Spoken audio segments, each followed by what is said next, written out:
ఈ జల వనరులకు సంబంధించినటువంటి కార్యక్రమం ఉమ్మడి ఆదిలాబాద్ జిల్లాలో ఆనాటి కాంగ్రెస్ ప్రభుత్వం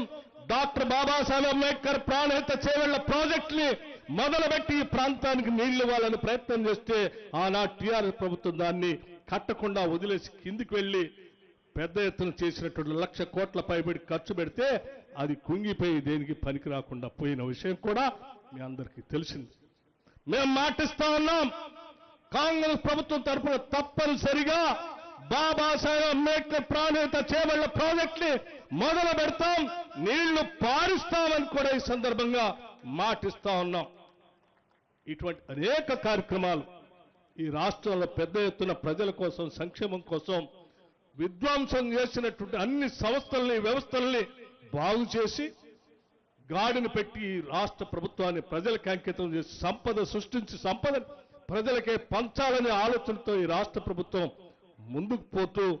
ఇంకొక అడుగు కూడా ఒక చారిత్రాత్మకమైన నిర్ణయాలు తీసుకుంది.